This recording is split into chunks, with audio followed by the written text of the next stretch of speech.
Alhamdulillah wassalatu wassalamu ala Rasulillah wa ala alihi wa man walah. Rabbi shrah li sadri wa yassir li amri wahlul 'uqdatam min lisani yafqahu qawli. Rabbana urzuqna ilman nafi'an wa rizqan thayyiban wa amalan mutaqabbala. Jamaah kaum muslimin, bapak-bapak, ibu-ibu rahimani wa rahimakumullah. Alhamdulillah pada pagi yang sangat penuh dengan keberkahan ini, Allah Subhanahu wa taala memberikan kepada kita nikmat yang begitu banyak. Dan nikmat yang paling asas adalah nikmat Islam. Karena dengannya itu kita mendapatkan balasan akhirat. Setiap kebaikan Allah pasti balas. Tapi tatkala seorang hamba itu sudah dalam hidayah Islam, maka balasannya tidak berhenti sampai di dunia, tapi balasannya akan selalu bersambung dan tidak terputus sampai dengan akhirat. Seperti itu. Makanya nikmatul Islam ini, nikmat Islam ini tidak ada yang lebih agung darinya. Maka pantas sekali agar kita senantiasa mensyukuri keislaman yang sudah ada di dalam dada kita. Nah, kemudian juga nikmat sehat, Masya Allah, Allah memberikan kesehatan bagi kita semua, jasadnya sehat, rohaninya sehat, akalnya sehat, keluarganya sehat, dan semuanya. Ini nikmat yang sangat agung. Betapa banyak dari sahabat atau saudara kita yang mungkin sedang diuji dengan sakit, dan semoga kita doakan semoga cepat sembuh, dan kita juga berharap semoga sakitnya tadi menjadi ladang tempat dia diampuni dosa-dosanya di dunia. Karena tidaklah ada sakit yang menimpa seorang muslim kecuali dihapus dengannya kesalahan. Salawat dan salam semoga tercurahkan kepada Nabi kita yang mulia Muhammad sallallahu alaihi wasallam, pada sahabatnya, keluarganya, dan seluruh kaum muslimin yang senantiasa mengikuti jejak langkah beliau. Nah, kita masih melanjutkan ya, Masya Allah, tarbiyah nabawiyah, tarbiyah islamiyah, pendidikan islami yang saya sendiri itu mungkin telat mempelajarinya. Seperti itu. Sudah punya anak 4 baru belajar mendidik anak secara Islam. Banyak sekali apa yang saya pribadi lakukan kepada mendidik anak-anak itu menjumpai kesalahan. Setelah kita melihat kepada metode pendidikan Islam yang sangat rinci dan sangat sesuai dengan fitrah manusia sebagai seorang hamba Allah, sebagai seorang individu, dan sebagai makhluk sosial. Itu Masya Allah, syariat kita sudah mengajarkannya dengan sangat sempurna dan rinci. Semua ada tahapannya, semua ada kekhususannya, semua ada arahannya. Seperti itu semuanya ada. Dan kemarin kita sudah membuka tentang tarbiyah Islamiyah, seperti itu ya. Apa itu pendidik yang karakteristik pendidik yang baik. Sebelum kita lanjut, saya ingin bertanya. Insya Allah dikasih hadiah ini. Hadiahnya yang bagus dulu atau yang biasa dulu? Yang bagus dulu. Hadiahnya ini buku. Sebutkan pengertian daripada tarbiyah Islamiyah. Apa yang dimaksud dengan tarbiyah Islamiyah? Ibu-ibu boleh, bapak-bapak juga boleh. Ya. Mendidik dan menyiapkan generasi secara Islami, baik secara individu maupun secara sempurna dalam seluruh aspek akidahnya, ibadahnya, akhlaknya, akhiratnya. Kurang dikit. Menyiapkan generasi baik secara Islam. Yang bersandaran kepada syariat Islam. Nah, Pendidikan yang benar. Masya Allah, barakallahu fiik. Ibu sinten niki asmane?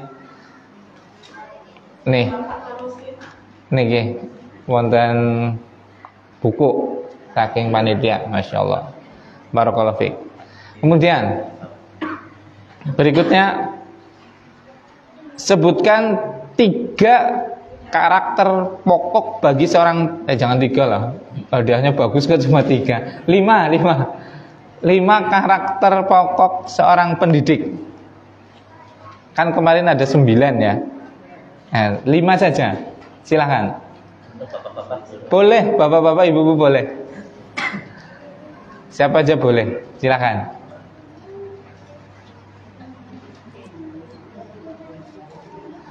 Lima saja, 5 karakter pendidik yang disebutkan di dalam syariat kita. Enggak 5 ya, itu cuma saya minta 5 saja. Iya, pelan-pelan. Ini ibu tadi bukan? Oh bukan ya, kirain ibu tadi borong.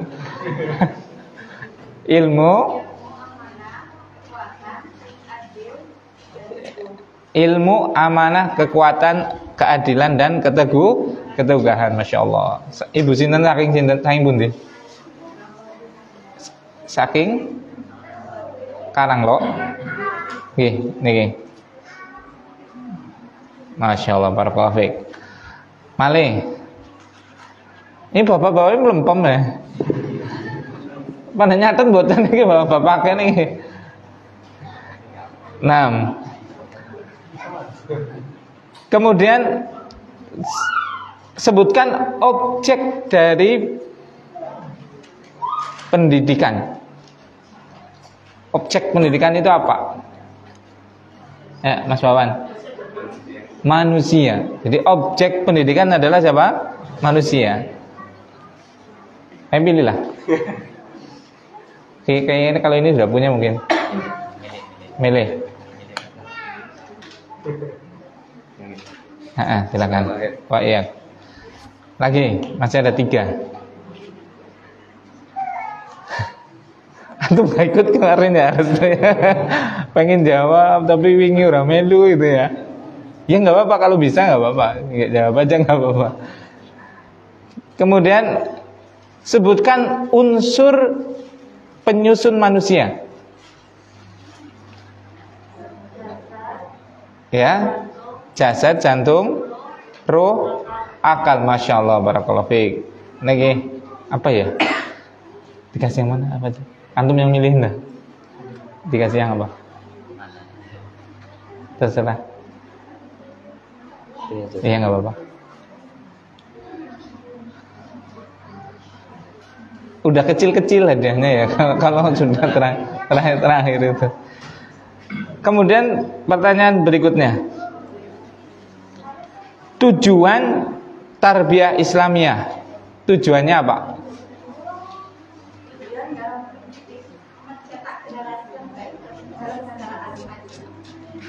Dalam segala aspek. Sempurnakan, kurang sempurna dikit.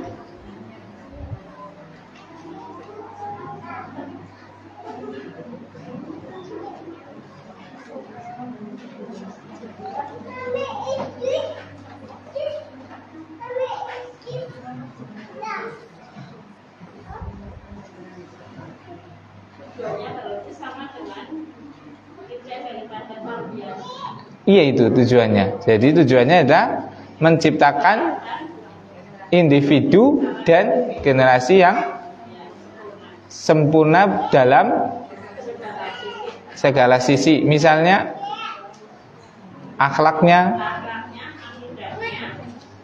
ibadahnya, akalnya, kesehatannya sesuai dengan syariat Islam dan metode yang benar. Nah, ini tapi yang ini beda orang atau satu orang? Satu orang. Borong lagi. Nah, kemudian yang gampang. Ya tadi yang sudah mau mencoba menjawab nggak apa-apa. Ini buat yang tadi mau menjawab. Yang bukan yang jawab benar. Yang pertama tadi ya. Terakhir. Ini gampang. Saking gampangnya ya, jangan terlalu gampang lah ya. Sebutkan hukum tarbiyah Islamiyah dengan satu dalilnya. Kalau hukumnya itu kan gampang gitu. Dengan satu dalilnya saja. Apa? Wajib dalilnya? Talabul ilmi faridatun ala kulli. Ini sebenarnya ya nggak apa-apa sih. Yang penting baca dalil lah gitu ya. Yang penting punya hafalan dalil ya, bagus itu aja. Ya udah. Nah ini semoga bisa bermanfaat bukunya seperti itu. Nanti ada door prize lagi insya Allah untuk di sesi akhir. Nah, barakallahu fik. Jadi itu kita sudah kemarin membahas tentang apa itu tarbiyah Islamiyah, bagaimana karakteristik pendidik yang baik, objek daripada apa? Tarbiyah atau pendidikan. Kemudian tujuan pendidikan, hukum pendidikan, dan sekarang kita akan belajar tentang taksimu marahilit tarbiyah, fase atau tahapan pendidikan. Kemarin sudah kita singgung sedikit. Fasenya itu ada berapa kemarin? Ada 2 ya. Fase yang nampak dan fase yang tidak nampak. Fase yang tidak nampak itu kapan? Tatkala anak itu dalam usia di kandungan, tatkala masih janin. Kemudian fase yang nampak itu fase apa?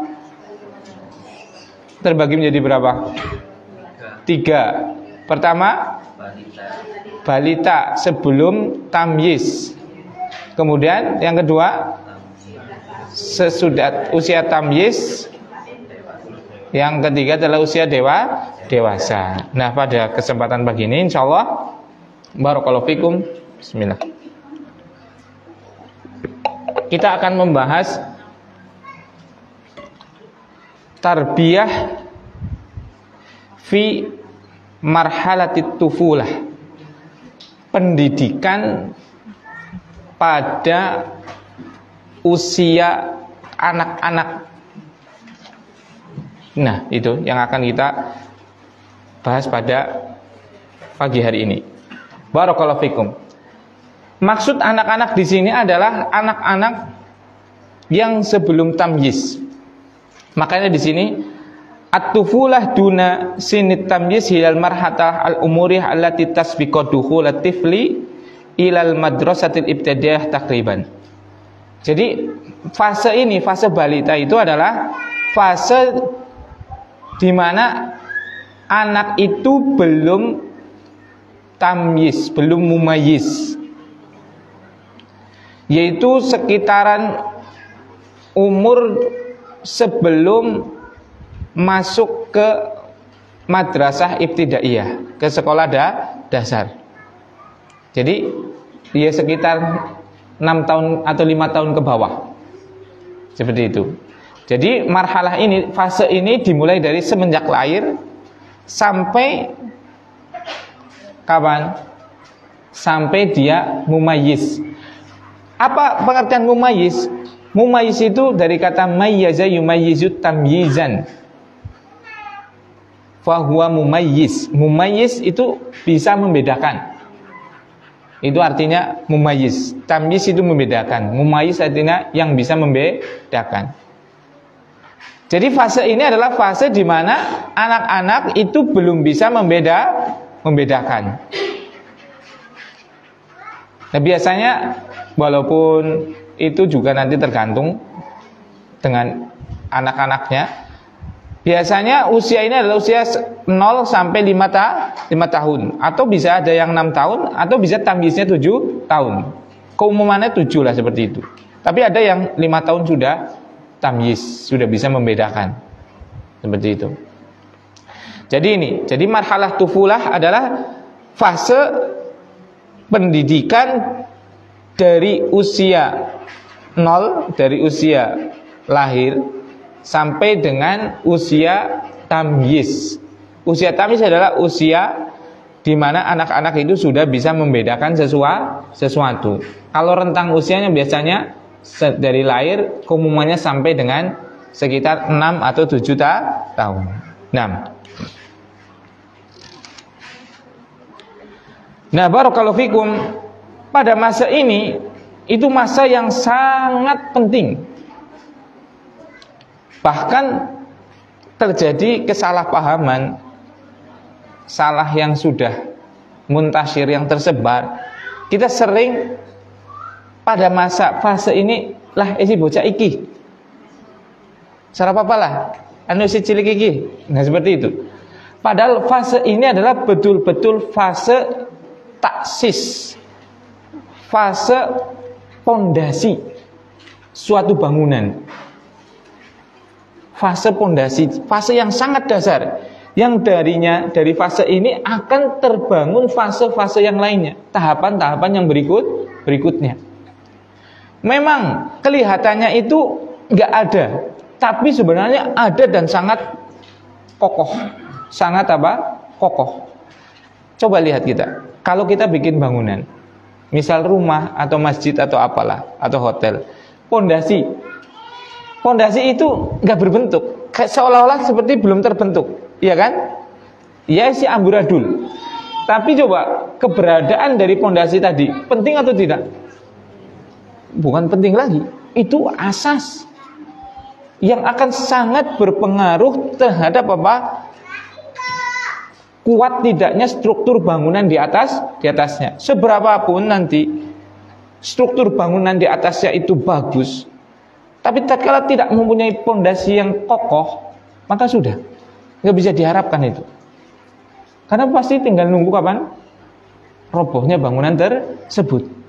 Sama, tatkala generasi kita tidak memiliki pondasi yang kuat dalam usia balitanya, maka nanti tatkala besar mau diarahkan, dididik dengan pendidikan yang sangat bagus pun sulit. Seperti itu. Makanya barakallahu fikum, dari sini kita perlu sekali untuk mempelajari tentang masa tufulah ini atau masa balita. Nah, bismillah. Itu pokok yang pertama, yaitu tadi tentang pengertian masa tufulah atau pengertian masa balita, yaitu fase di mana anak itu mulai lahir sampai usia tamyiz, yaitu usia yang bisa membedakan sesuatu, dan rentangnya biasanya antara dari awal lahir sampai dengan 6 atau 7 tahun, dan itu pun aglabiahnya, keumumannya. Tapi ya ada yang anak-anak umur 5 tahun karena sudah memiliki contoh di rumah dari orang tuanya yang sangat baik, dia sudah bisa membedakan seperti itu. Nah, kemudian pokok yang kedua, yaitu akan kita bahas kekhususan usia balita. Kekhususan usia balita. Yang pertama adalah tawahhudu jihatit tarbiyah fi ghalibil ahyan. Jadi metode pendidikannya itu dari satu sisi. Metode pendidikannya itu dari satu sisi.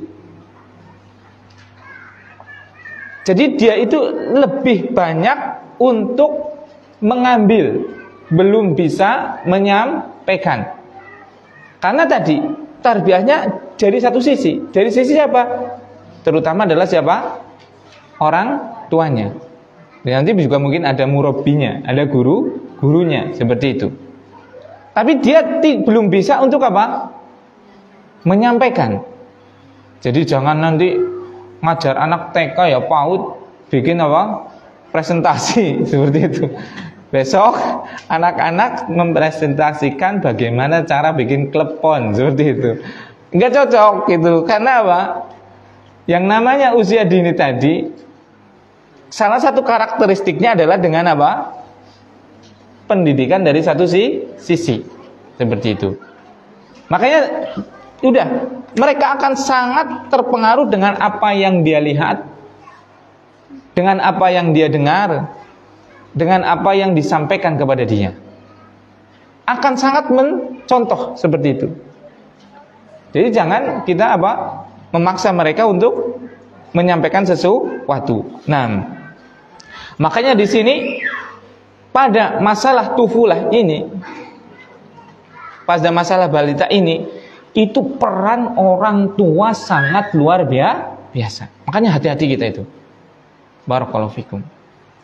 Kita selaku orang tua itu mungkin kita itu misalnya nggak sholat atau merokok dan yang lainnya di depan anak-anak itu dikiranya biasa. Itu bahaya banget. Karena itu langsung dicontoh. Kita tidurnya seperti apa, kita makannya seperti apa, kita bicaranya seperti apa, karakter kita seperti apa. Itu sangat dicontoh oleh anak-anak kita. Makanya barakallahu fikum, peran orang tua di sini akan sangat luar biasa. Pengaruhnya terhadap anak-anak kita. Barakallahu fikum. Makanya barakallahu fikum, tampakkan pada anak-anak kita pada usia ini itu adalah hal-hal yang positif. Berikan contoh hal-hal yang baik. Kalaulah kita masih melakukan kesalahan dan yang lainnya, jangan ditampakkan di depan anak-anak. Seperti itu. Karena apa? Karena mereka nanti akan sangat cepat mencontoh. Nah, makanya di sini peran orang tua itu sangat penting sekali. Makanya barakallahu fikum, kita itu sebelum mencetak generasi sebenarnya tatkala kita memilih pasangan itu harus sangat selektif. Dulu waktu memilih istri atau dulu waktu memilih suami. Karena istri kita adalah sekolah pertama anak-anak kita. Suami kita adalah pemimpin utama yang dilihat oleh anak-anak kita. Apa yang dilihat dari orang tuanya itulah kebenaran. Menurut anak-anak tadi. Kenapa? Ya karena anak kecil belum bisa membedakan. Intinya yang dilakukan orang tuanya adalah semuanya adalah baik. Seperti itu. Nah, makanya di sini pengaruh dari luar itu sedikit sebenarnya. Pengaruh dari luar sedikit. Dan ini adalah suatu asas. Makanya jangan kita menyalahkan tetangga kita, atau menyalahkan guru anak kita, atau menyalahkan siapapun tatkala anak-anak kita mungkin melakukan atau punya karakter yang tidak kita inginkan. Kenapa? Karena 5 tahun mereka betul-betul bareng sama kita. Dan itu betul-betul sangat melekat. Walaupun mereka tidak berbicara, tidak mengutarakannya, tapi itu sudah menjadi karakter. Nah, barakallahu fikum. Jadi itu pertama, memang metode pendidikan pada fase balita ini dari satu arah, terutama dari kedua orang tuanya. Makanya Rasulullah SAW sampai mengatakan, kullu maulidin yuladu alal fitrah. Setiap anak yang dilahirkan, yang lahir itu dilahirkan di atas fitrah, di atas kebenaran. Fa abawahu yuhawidani au yumajjisani au yunassirani. Maka orang tuanya inilah yang akan paling menjadi pengaruh pertama. Apakah anak itu menjadi Yahudi, atau menjadi Majusi, atau menjadi Nasrani, naudzubillah, atau menjadi baik, atau menjadi buruk, atau menjadi ahli ibadah, atau menjadi ahli maksiat dan yang lainnya. Itu akan sangat berpengaruh dengan siapa? Orang tuanya. Itu yang pertama. Yang kedua adalah ta'alluqut tifli biwalidayhi. Ketergantungan anak terhadap orang tua. Itu usia balita itu karakteristiknya adalah apa? anak itu sangat berketergantungan dengan orang tua. Makanya di sini barakallahu fikum, ya namanya jadi orang tua pasti harus repot. Pasti harus repot. Kalau nggak mau repot, barakallahu fikum, ya nggak jadi orang tua nanti. Makanya di negara-negara maju seperti Jepang dan yang lainnya, mereka tahu, mereka kepengen membuat generasi yang baik. Tapi generasi yang baik tidak akan pernah bisa tercipta kecuali dari orang tua yang baik dan fokus. Makanya mereka takut generasi yang nggak baik, akhirnya mendingan nggak punya generasi, nggak punya anak. Dan itu di Jepang itu kalau nggak salah itu terjadi pengurangan jumlah penduduk. Berarti mereka sadar, cuma nggak mau menempuh jalannya. Berarti tahu kalau untuk menciptakan generasi yang baik itu tidak mungkin kecuali harus dari orang tua. Orang tuanya harus repot. Kalau nggak mau repot, ya nggak baik nanti. Makanya daripada nggak punya generasi yang baik, mendingan nggak usah punya generasi. Nah, ini mereka nggak mau nikah, nggak mau punya anak dan yang lainnya seperti itu. Nah kita nun sewu, mohon maaf, senang nikah, senang punya anak, tapi nggak mau repot. Kayak ku bocah kok wis beli si cilik iki ora apa-apa lah. Lo kayak gini lah ora apa-apa lah. Seperti itu. Anu si cilik iki. Lah kayak gebuk-gebukan, wis ora apa-apa, bocah cilik ya gebuk-gebukan wajar. Nglombok kayak nglombok, ini jenenge bocah cilik ya, seperti itu. Kita nggak mau repot. Nggak mau memperhatikan akalnya, nggak mau memperhatikan agamanya, nggak mau memperhatikan akhlaknya, nggak mau memperhatikan kesehatannya. Ini urung dedusi bocah. Lah, secara apa lah? Aduh sedina sepisan alhamdulillah. Subhanallah. Jadi kalau punya anak ya memang harus repot. Karena apa? Anak itu sangat bergantung kepada orang tuanya pada fase mana? Balita. Maka dari sini seorang orang tua itu harus betul-betul menampakkan sisi-sisi positif. Seperti yang saya sebutkan tadi di depan. Sisi apa yang paling ditampakkan oleh orang tua? Yaitu mereka harus menampakkan sisi pemberani dulu. Sisi pemberani. Jadi orang tua harus betul-betul siap berani menanggung resiko dia menjadi orang tua. Maksudnya ya berani resiko ngadusi bocah, berani resiko ngajak-ngajak jalan-jalan bocah, berani resiko menyimak hafalannya bocah dan yang lainnya, berani resiko mengurusi anak gitu. Dan tampakkan di depan mereka itu bukan beban. Tampakkan di depan mereka itu adalah sebagai apa? Kewajiban dia dan haknya anak kita. Seperti itu. Jangan kita sampaikan di depan anak kita, yo, wong anu dedek, kita kan anaknya banyak, ya nanti kalau nggak bisa beli jajan ya sabar ya. Jangan. Tampakkan kita itu pastikan mengayomi mereka. Dan kita kuat. Dan kita tidak takut dengan apapun untuk memberikan pengayoman kepada mereka. Karena mereka sangat bergantung kepada kita. Seperti itu. Nah, kemudian yang ketiga daripada kekhususan fase balita itu adalah at-taqlid wal muhaqah. Anak kecil, anak balita itu karakteristiknya adalah taklid itu mengekor. Mengekor itu apa? Mengikuti tanpa harus berpikir. Itu.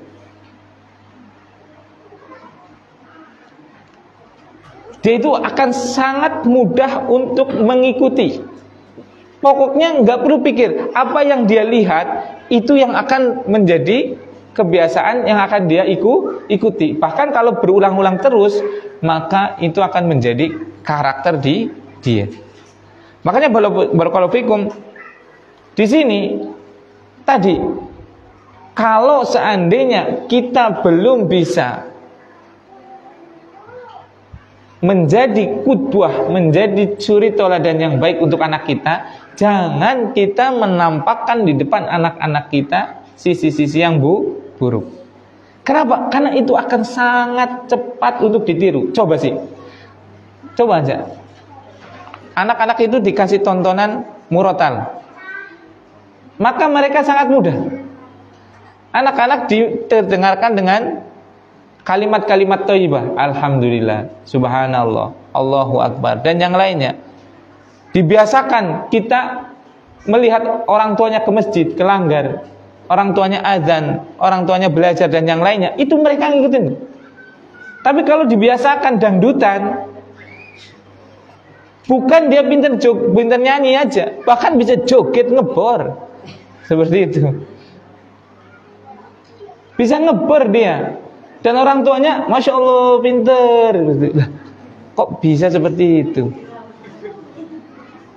Pinter banget. Iya, memang anak pinter dalam mencontoh. Tapi kira-kira itu baik atau tidak? Kan seperti itu. Jadi barakallahu fikum, karakteristik daripada anak kecil adalah apa? Sangat cepat mengikuti. Dan itu mau baik atau buruk tetap diikuti. Coba sih, jenengan kan biasa neng griok klambrak klumbruk misalnya, anduk neng dhuwur kasur, ya kan? Seperti itu. Kok anaknya baru baik. Seperti itu. Kon adus angel. Ya anaknya angel lah, adus. Dia akan mengikuti dengan sangat mudah. Sebagaimana kalau orang tuanya itu memberikan gambaran pada dia hal-hal yang positif. Seperti tadi, biasa sholat. Coba kita lihat, banyak loh balita yang tiba-tiba minta pakai kerudung loh. Gak pernah dikasih tahu. Itu secara alami, karena sifat kekhususan daripada balita adalah taklid, mengikuti tanpa perlu tahu apa itu baik atau buruk, pokoknya melu, seperti itu. Makanya ini penting sekali kita menjadi suri teladan yang baik bagi anak-anak kita, terutama ibu-ibu. Coba sih, yang ibu-ibunya, uminya atau ibunya atau bundanya sering nyuci piring. Coba, bisa loh suatu saat anak kita nyuci sendiri tanpa diminta. Iya kan? Bisa anak kita apa? Ngambil sajadah kemudian apa? Sholat. Sangat mungkin. Tapi bisa juga anak kita ngebor, ngecor dan yang lainnya. Seperti itu. Goyang ngebor sudah berlalu dengan goyang ngecor, seperti itu. Kenapa? Dia akan mengikutinya. Nah ini barakallahu fikum, insya Allah kalau orang tua, insya Allah semua orang tua menginginkan anaknya baik, sehingga dialah setidak baik-baiknya orang tua, dia akan berusaha untuk menjaga anaknya agar baik. Masalahnya ini pada tontonan mereka. Nah ini loh, pada tontonan mereka ini loh, televisi itu, coba hati-hati itu. Kalau saya mending nggak punya televisi zaman sekarang. Mafsadatnya, kerusakannya itu jauh lebih besar daripada apa yang dimanfaatkan. Tapi kan perlu hiburan Ustaz. Iya perlu hiburan, bisa YouTube. Kalau televisi kita nggak bisa apa? Memilih. Iya kan? Nggak bisa milih, karena yang punya channel ya sana. Jadi tergantung mereka. Apalagi kalau mereka pengennya merusak generasi kaum muslimin, udah dikasih contoh-contoh yang tidak baik. Coba semuanya membuka aurat di televisi itu, iya kan? Gak ada menit kecuali pasti ditampakkan aurat di situ. Apa nggak bahaya itu buat anak kita? Makanya lebih baik nggak punya televisi. Tapi butuh hiburan, ada macam-macam hiburan. Sekarang kecanggihan teknologi subhanallah. Ada HP dan yang lainnya. Kemudian yang kedua HP, ini hati-hati juga.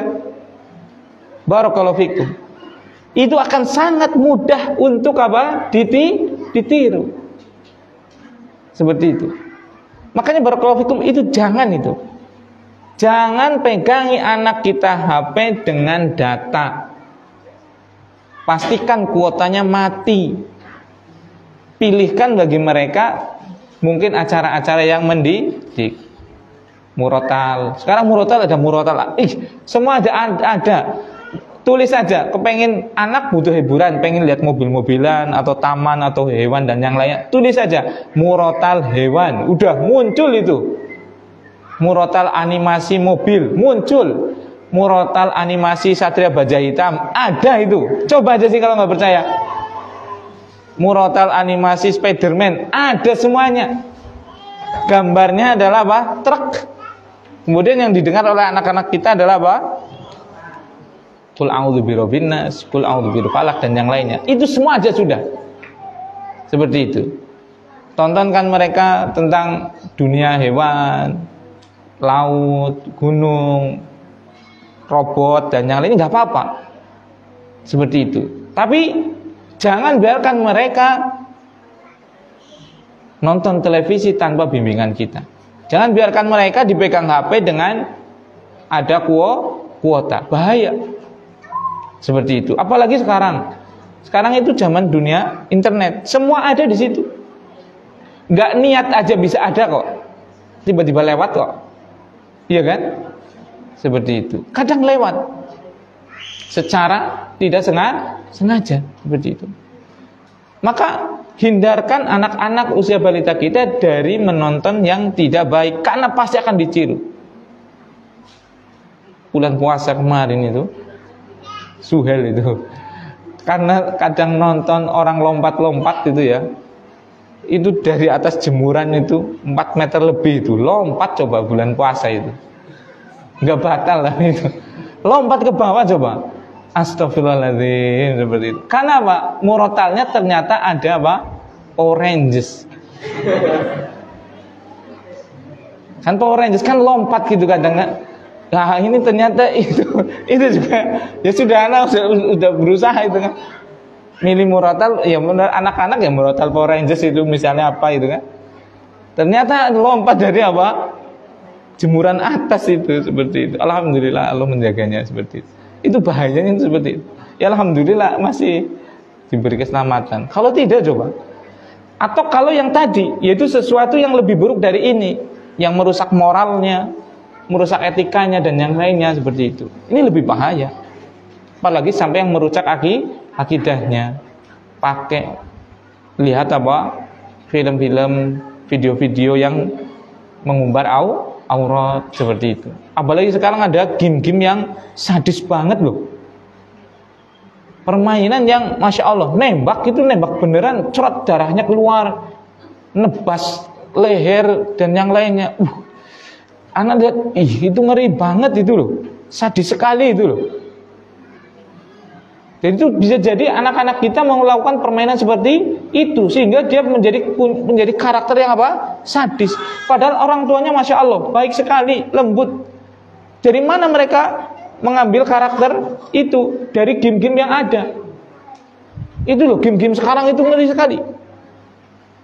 Tembak-tembakan, betul-betul pakai senapan AK-47 mungkin, ditembakkan ke kepalanya pecah seperti itu. Dan yang lainnya, membacok orang dan yang lainnya. Ngeri banget. Tolong itu orang tua itu pastikan apa yang dimiliki oleh anak-anak kita berupa permainan tadi itu harus betul-betul apa? Yang baik. Periksa HP-nya, jangan sing penting menang lah. Duit HP plus kuota, sing penting apa? Menang. Itu bahaya sekali. Karena mereka adalah karakteristiknya adalah taklid, yaitu mencontoh. Kemudian yang berikutnya, karakter daripada anak-anak yang keempat adalah lebih bersandar pada sesuatu yang terindra. Anak kecil itu lebih bersandar pada sesuatu yang terindra, misalnya yang terlihat, misalnya yang terdengar, misalnya yang terrasa, misalnya yang bisa dipegang dan yang lainnya. Untuk pemahaman itu masih kurang. Jadi jangan kita menerangkan kepada anak-anak kita itu yang sesuatu yang berat. sampaikan dengan apa? Dengan sesuatu yang bisa mahsus, bisa terindra. Misalnya, kalau kita mau menyebutkan satu, nah, ini kan lebih mudah. 1, 2, seperti itu. Iya kan? 3, seperti itu. Daun, domba, dan yang lainnya. Dibawa ke hal yang bisa diindra oleh mereka. Itu. Makanya di sini itu kita ada kelompok bermain atau TK itu, salah satu pendidikannya itu ya seperti itu. Jadi kita usahakan tatkala kita mendidik mereka itu dengan sesuatu yang terindra. Karena apa? Mereka itu lebih mudah untuk memahami sesuatu yang bisa diindra daripada dinalar. Kenapa? Penalaran mereka belum sempurna, masih sangat rendah. Tapi tatkala dia melihat sesuatu yang diindra, itu sangat mudah. Seperti itu. Misalnya angka jumlah 3, kita gambar apel aja 3. Itu akan lebih mudah. Apalagi dibawa ke sawah. Ini pohon 3, hitung 1, 2, 3, ini 3. Itu akan lebih mudah. Makanya dalam kita menyiapkan tempat untuk pendidikan itu nanti akan sangat berpengaruh ke sini. Mereka bukan tipikal klasikal. Mereka adalah anak-anak yang lebih mengedepankan panca indera mereka. Hidupkan seluruh panca inderanya. Matanya suruh melihat. Suara domba ini seperti ini, suara ayam ini seperti ini. Lihat sekalian dombanya, lihat sekalian ayamnya. Ini pohon singkong, ini apa? Seperti itu. Gula rasanya ini, bawakan gula, ini gula.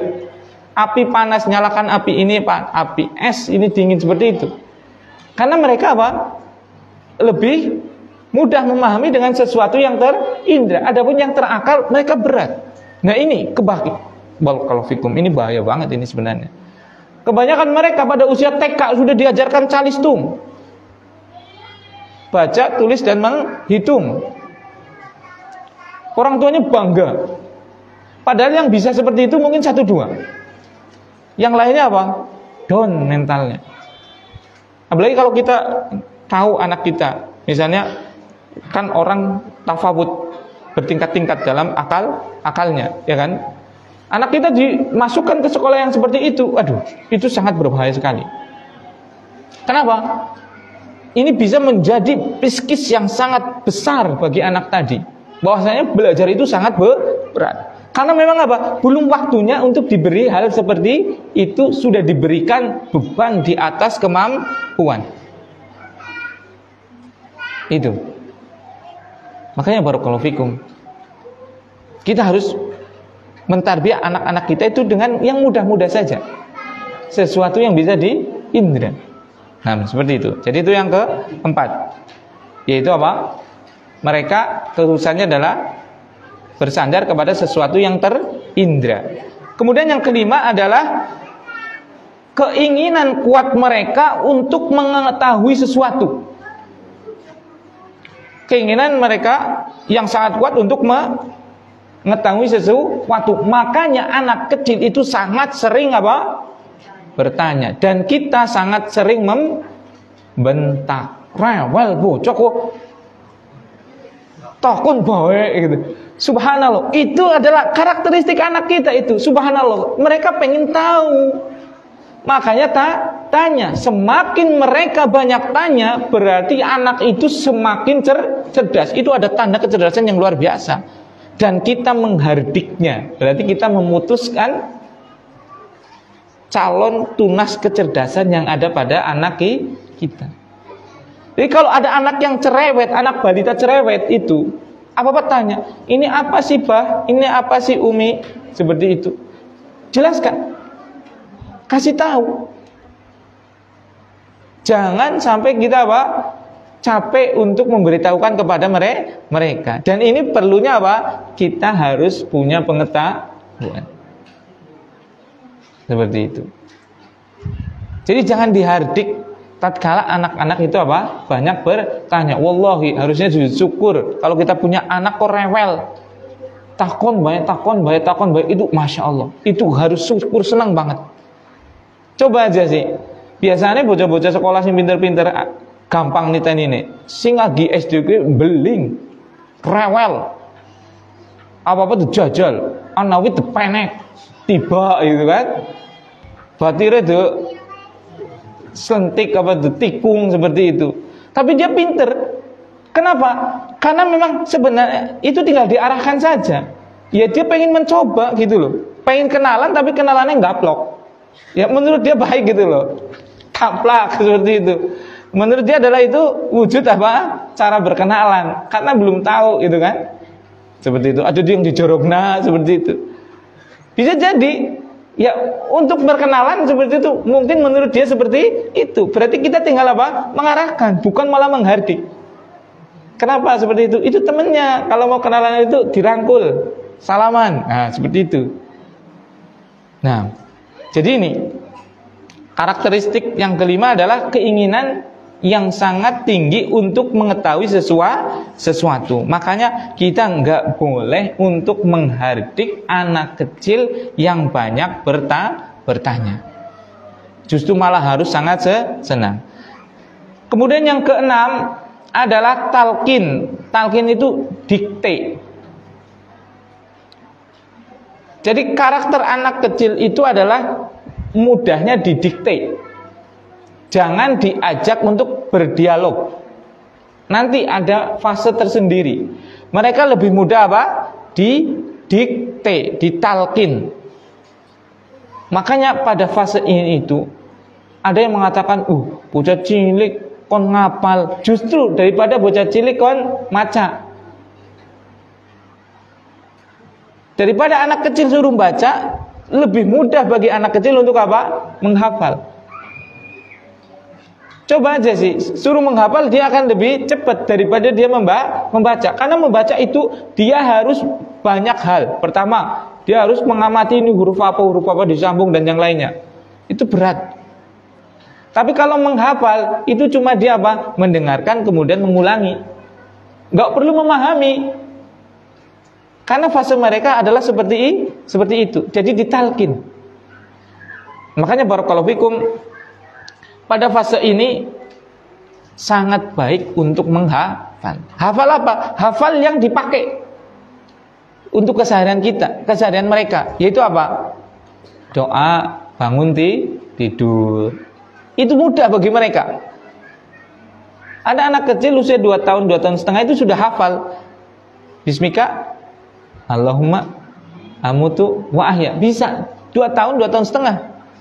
Ada yang udah 45 tahun belum hafal. Seperti itu.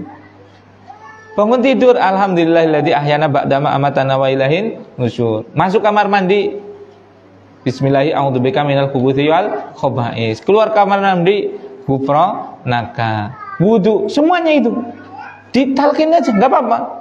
Pada hal-hal yang apa? Yang dipakai, sehingga itu berulang dan itu menjadi nilai ibadah dan itu menjadi karakter. Jadi seperti itu.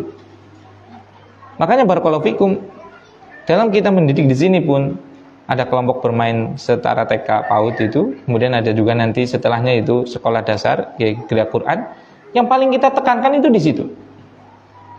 Bagaimana rutinitas keseharian dia itu adalah sesuai dengan rutinitasnya Nabi Shallallahu Alaihi Wasallam. Sehingga kita harapkan itu betul-betul anak usia selesai TK itu sudah dia itu bisa mengamalkan apa? Doa-doa harian yang sudah menjadi rutinitas mereka. Doa naik kendaraan apa? Subhanalladzi wa ma kunna lahu wa inna ila. Nah itu. Mungkin sebagian kita ada yang belum hafal. Iya kan? Anak-anak kita bisa jadi lebih hafal. Naik motor ya habis templak boy. Mulai ngonjungkel. Seperti itu.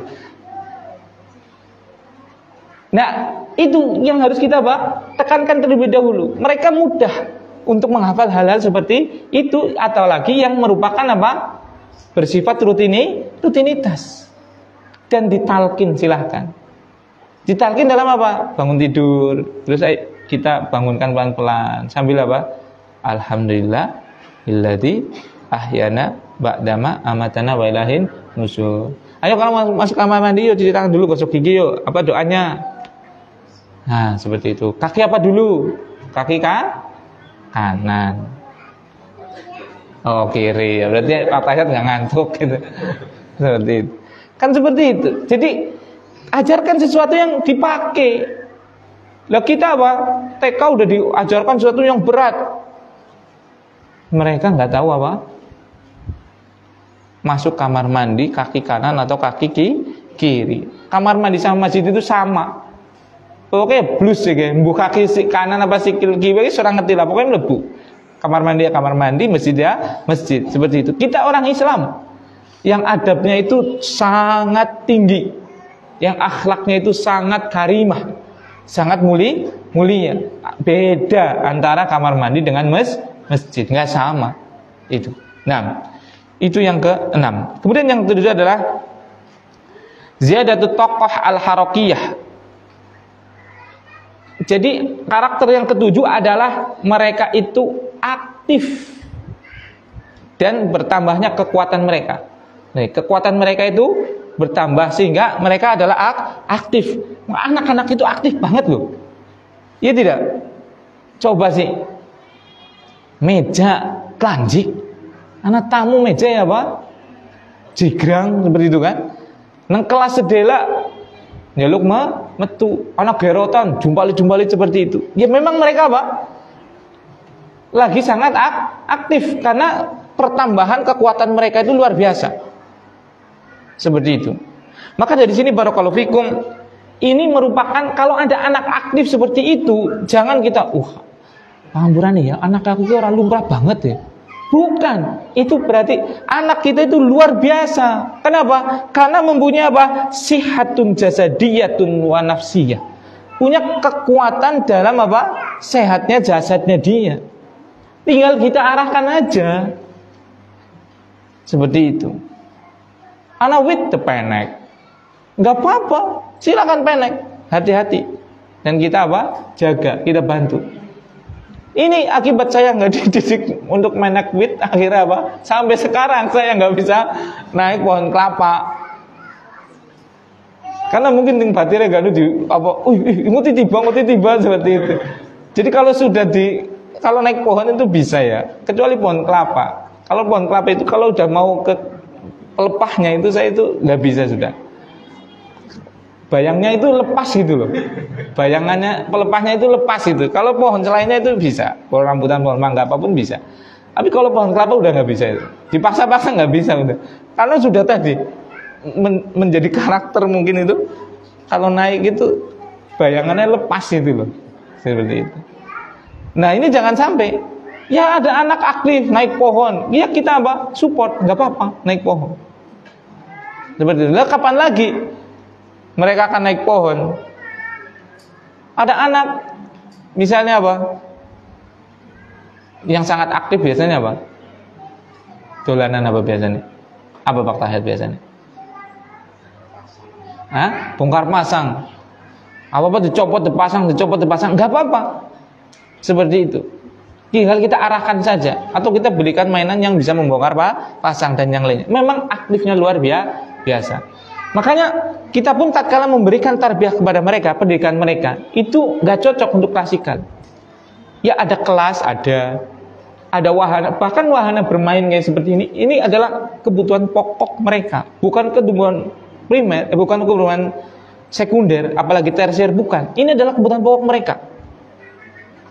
Alam itu adalah kebutuhan pokok mereka. Adapun klasikal itu malah sekunder mereka itu.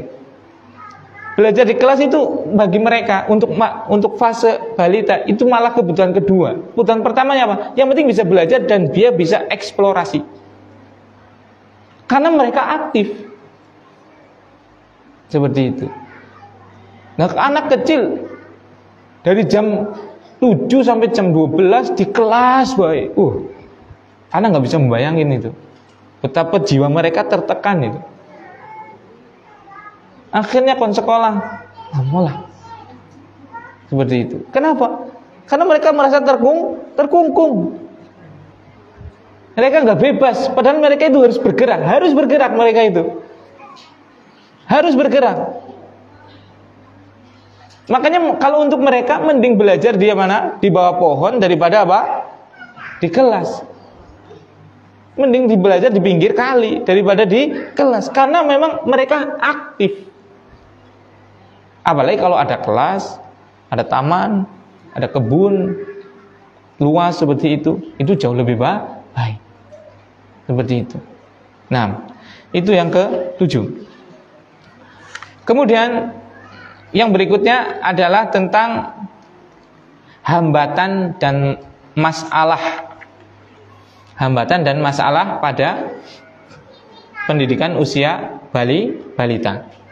Sebenarnya ini termasuk kekhususan, hambatan dan masalah ini kekhususan, tapi yang negatifnya itu loh. Sisi negatifnya. Tadi sisi positifnya. Berarti aktif itu negatif atau positif tadi? Itu positif loh. Jadi bersyukur kalau ada anak, kita punya anak itu Masya Allah. Jangan dikatakan anak saya itu hiperaktif. Bukan, anak kita itu sehat banget gitu. Nah, kemudian yang pembahasan yang ketiga adalah apa?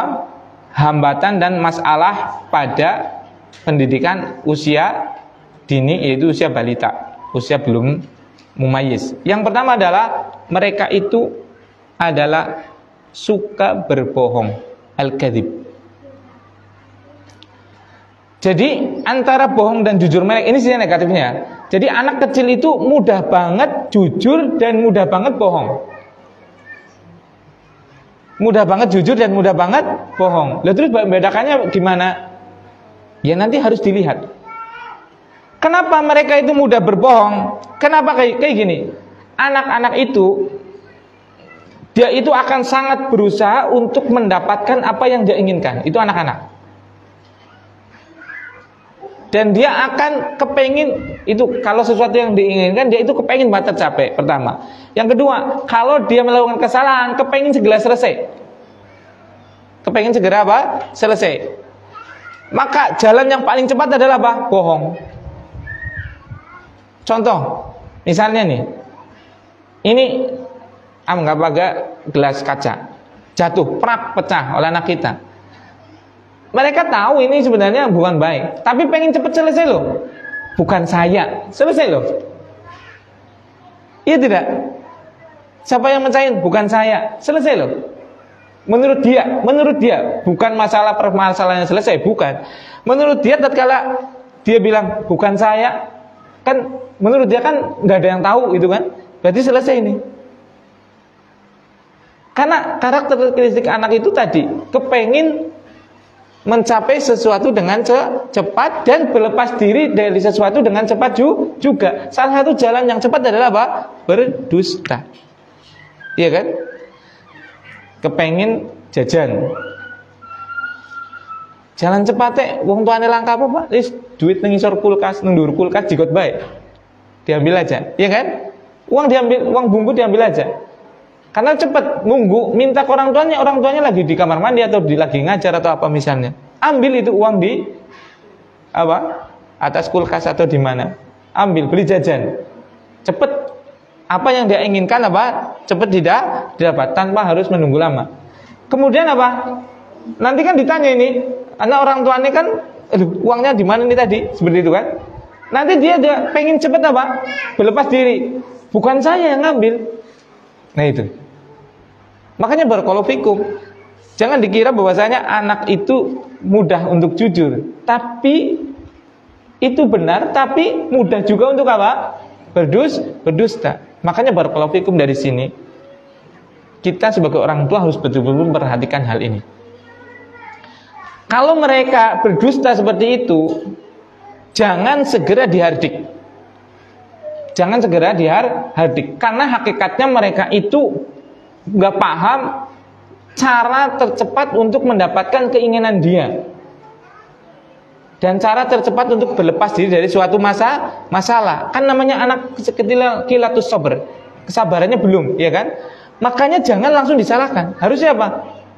Ini tadi yang ngambil uang siapa? Pasti mereka kan karena cara cepat mereka kan nggak tahu. Nanti kan kalau bilang dia marahin gitu kan. Enggak dimarahin, bukan itu, bukan dimarahin. Maksudnya itu harus jujur. Seperti itu. Harus jujur, nanti boleh gitu. Boleh diambil tapi izin. Seperti itu. Jadi jangan segera dihardik. Kalau segera dihardik, dia akan membuat kebohongan, kedustaan yang kedua. Tatkala uang kita tadi diambil, kemudian kita sudah mukanya merah, nyekel sapu seperti itu. Waduh, ini repot nih. Akhirnya dia selain berbohong, dia akan tambah lagi dengan sumpah, udah aku sing jikot pak, seperti itu. Iya kan? Karena tadi dia sudah khawatir. Tapi kalau kita dudukkan dengan baik, maka dia akan sembuh dari kebohongannya. Makanya kebohongan ini pada anak-anak itu adalah perkara yang sangat mudah mereka lakukan. Tapi ingat, jangan dihardik dengan keras, sebagaimana jangan dibenarkan. Jangan dibenarkan, jangan juga dihardik dengan keras, dan nggak boleh dibenarkan sama sekali. Dan kita jangan menjadi contoh untuk mereka berbohong. Contoh, ini banyak banget. Anak kita jatuh kepaduk, tersandung misalnya. Bangkongnya meluncat, gitu. Kodoknya loncat, nggak ada kodok kok. Iya kan? Nggak ada kodok kok. Ya kita nggak boleh mengajarkan mereka kebohongan. Ini sangat sering loh. Yang penting bocah meneng gitu kan. Kalau orang dua-dua, yang penting anteng lah bocah. Seperti itu kan. Bocahnya melontar kodok. Subhanallah, nggak ada kodok. Aja metu sing dikala, akeh pocong. Kuntilanak gendruwo metu kabeh. Subhanallah. Ini lebih parah lagi, sudah bohong menanamkan khurafat. Nanti anaknya jadi pengecut, yang disalahkan anaknya, bocah kok kecingan banget. Padahal dia yang nakut-nakutin dari kecilnya. Nah, seperti itu. Jadi memang karakteristik kekurangan atau hambatan atau masalah pada anak kecil yang pertama adalah berbohong. Maka ini harus kita betul-betul ajarkan mereka jangan sampai berbohong. Tapi tatkala mereka berbohong, harus kita mensikapinya dengan sangat baik. Karena hakikatnya dia itu nggak mau berbohong sebenarnya. Cuma menurut dia berbohong adalah jalan tercepat untuk mendapatkan sesuatu atau berlepas diri dari sesuatu. Nah, kemudian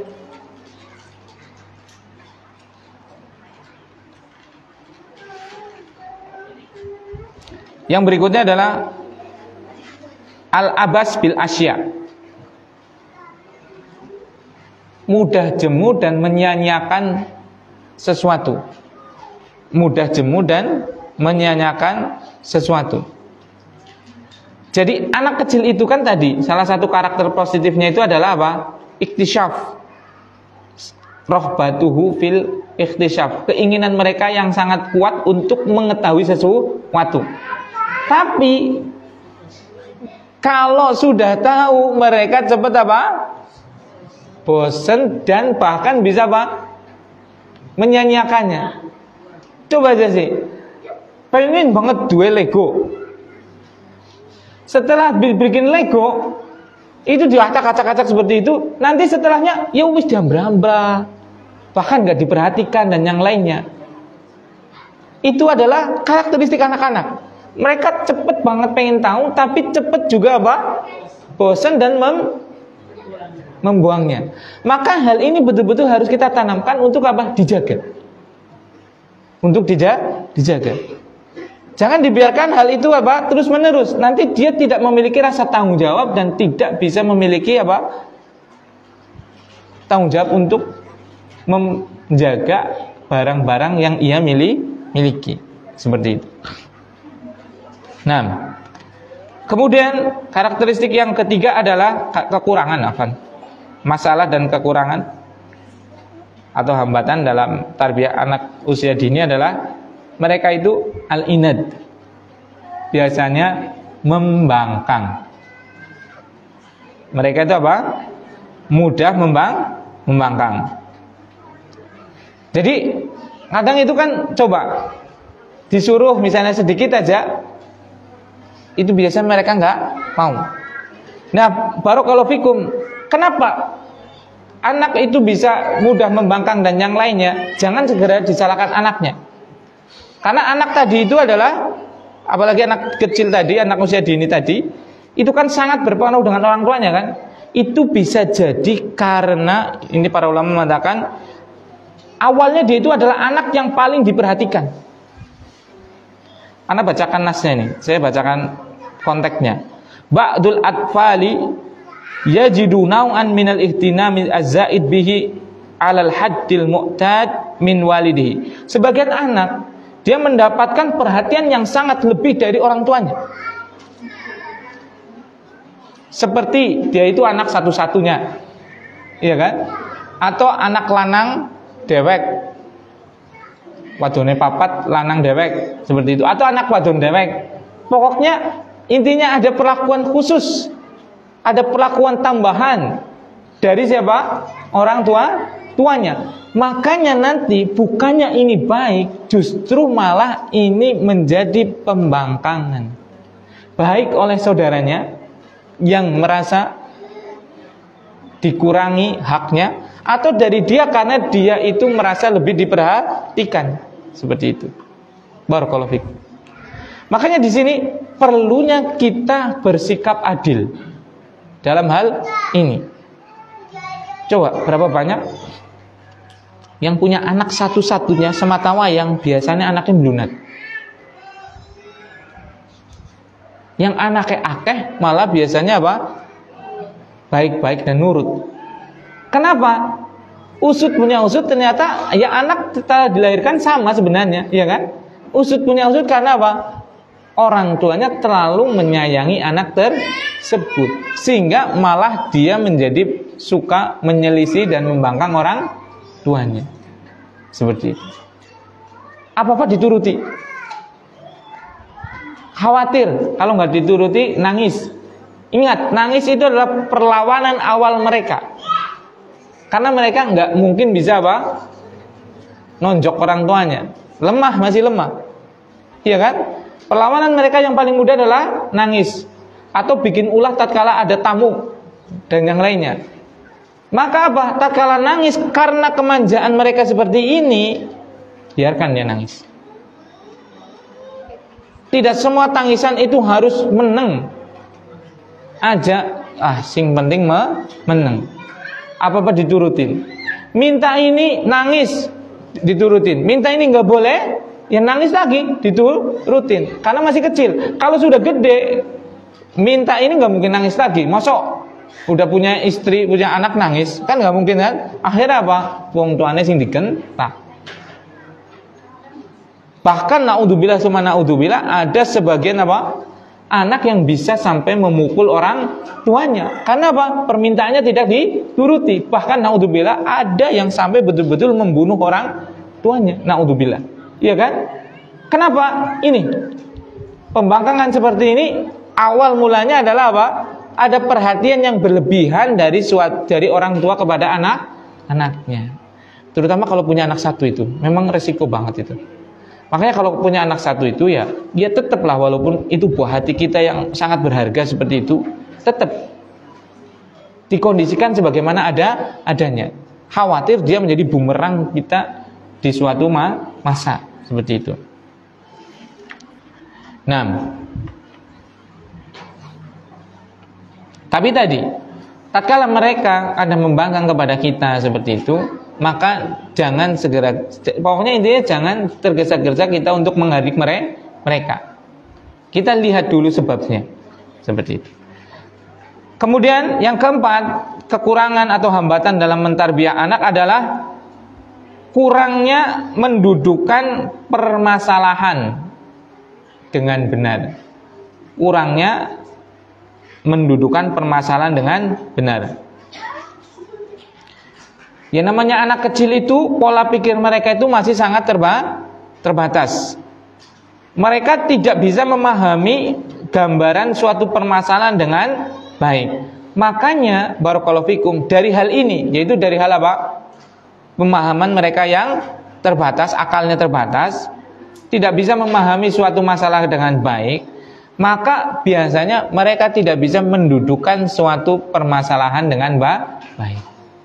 Misalnya, tatkala di masjid, ya namanya anak kecil, pemahaman mereka terbatas akalnya. Ini kan ruangan. Menurut mereka apa? Rumah, iya kan? Bahkan bisa jadi menurut mereka adalah WC. Ya tidak, karena mereka belum mumayyiz. Kalau jenengan ya nggak ada yang. Kalau jenengan kencing di sini ya majnun itu namanya itu kan. Kalau anak kecil mungkin tidak, sangat mungkin karena tadi belum mumayyiz. Makanya kadang tidak menempatkan suatu perkara pada tempat yang benar. Makanya bisa jadi anak tadi kencing di masjid atau rewel di masjid. Atau ada tamu, minumannya tamu diminum dan yang lainnya, iya kan? Wedangnya tamunya diminum seperti itu. Maka hal ini, barakallahu fikum, itu jangan kita terlalu keras dalam menghardiknya. Jangan terlalu keras dalam menghardiknya. Kenapa? Karena memang akal mereka belum sempurna. Bagaimana sikapnya? Diajarkan dengan baik. Kalau enggak ya jangan dibawa ke tempat yang misalnya ada hal yang lebih penting dari itu.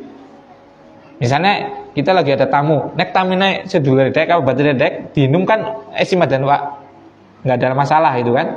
Sambil kita nanti membilangi, menyampaikan kepada anak kita, itu minumannya tamu. Kalau mau ambil sendiri atau punya abah, gitu kan. Ya kalau tamunya sing kenal, nek tamunya lagi sing ora kenal atau orang penting dan yang lainnya, itu kan nanti akan menjadi sudut pandang yang kurang baik. Maka mendingan bilang ke istrinya, tolong jangan dikeluarkan, lagi ada tamu yang penting. Nah seperti itu. Jadi jangan dilibatkan anak tersebut. Kalau seandainya melakukan tadi, mendudukan permasalahan tidak pada tempatnya yang benar, maka jangan dihadik secara keras. Kenapa? Karena barakallahu fikum, kembali lagi tadi, akal mereka belum sempurna, memahami suatu masalah belum tepat. Makanya kalau ada anak barakallahu fikum, dia anak kecil di masjid lari-lari, itu wajar atau tidak? Wajar. Jadi wajar. Jadi jangan digentak banget. Tinggal dinasihatin. Kalau enggak, jangan dibawa ke masjid. Seperti itu. Jadi mudah sebenarnya. Nah, kemudian makanya di sini kesalahan tadi suatu pendidik atau orang tua kita itu tatkala melihat seperti itu segera dihardik dengan sangat keras. Maka ini tidak benar. Intinya anak itu pada setiap permasalahannya itu kita harus mendudukkan bahwasanya akal mereka belum sempurna, pemahaman mereka belum baik. Kemudian yang kelima, al-ananiyah wa hubul isti'sar bil asya. Egois dan ingin menguasai. Itu karakteristik kekurangan dari suatu dan masalah pada mendidik anak kecil. Yaitu egoisme dan ingin menguasai. Makanya coba lihat sih, kinggone aku seperti itu kan. Padahal itu bukan punya dia, itu punya umum. Tapi yang nggak tahu dia mau punya umum, yang dia pegang dulu ya dia tahunya itu adalah miliknya dia. Maka tatkala melihat seperti ini baik atau tidak? Tidak baik. Tapi ya kembali lagi, itu anak kecil, jangan dihardik dengan keras. Tapi juga harus disampaikan, itu bukan punya dia. Itu. Jadi anak-anak TK seperti itu biasanya itu kalau lagi mainan, padahal itu mainan umum, tempat umum. Ya menurut dia karena dia dulu duduk di situ, dia pertama yang di situ, ya sudah menurut dia pemahamannya dia karena pemahamannya masih belum sempurna, itu milik siapa? Milik dia. Bahkan ini yang satu karena duduk-duduk. Akhirnya menurut pemahaman dia, pemahaman anak kecil ini adalah miliknya dia. Yang satu datang istiqsar, pengennya itu menguasai. Ya wis arep ngene kok ngene sapa, semono bodak. Kowe lu enggak nyawab nang kene. Akhirnya ribut gitu kan. Nah seperti itu. Barakallahu fikum. Maka dari situ kita harus betul-betul punya metode. Jadi menerangkan dengan baik, kalau bisa Kalau di rumah misalnya, belikan sendiri-sendiri. Seperti itu. Belikan sendiri dan suruh dirawat. Ini sepedanya kakaknya, ini sepedanya adiknya lebih kecil. Kamu jaga ini, jangan sampai kakaknya naikin sepedanya kamu. Seperti itu. Ini mobil-mobilnya adiknya lagi. Kamu nggak boleh, nanti rusak kalau dimainin kakaknya. Seperti itu. Latihan mereka untuk apa? Tidak merebut haknya orang, tidak egois, dan dia juga bisa apa? Memperhatikan haknya dia sendiri, mempertahankan haknya dia sendiri. Seperti itu. Nah, itu yang kelima, yaitu memang anak-anak itu sukanya adalah egoisme dan mau mengenang sendiri. Yang ketujuh adalah senang bertengkar. Yang keenam, berarti memperhatikan. Nah, yang keenam adalah senang bertengkar. Ya tadi, kembalinya ke apa? Akal mereka yang belum sempurna, sehingga apa? Tatkala menginginkan sesuatu tidak sabar, maka mereka akan lebih mengedepankan apa? Pertengkaran, ribut.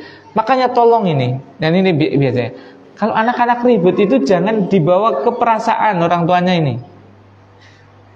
Jadi jangan dimasukkan ke hatinya orang tua. Makanya anak-anak ribut sekarang, besok itu mereka sudah bareng lagi. Karena apa? Itu bukan ribut menurut mereka mungkin. Sampai pun belenong. Sampai pun kepalanya apa? Belenong itu apa? Benjol seperti itu. Itu bisa berarti menurut mereka itu apa? Itu biasa aja. Buktinya apa? Coba besok itu sudah mainan lagi loh. Yang jadi masalah besok nggak mainan itu apa? Wong tuanya orang terima.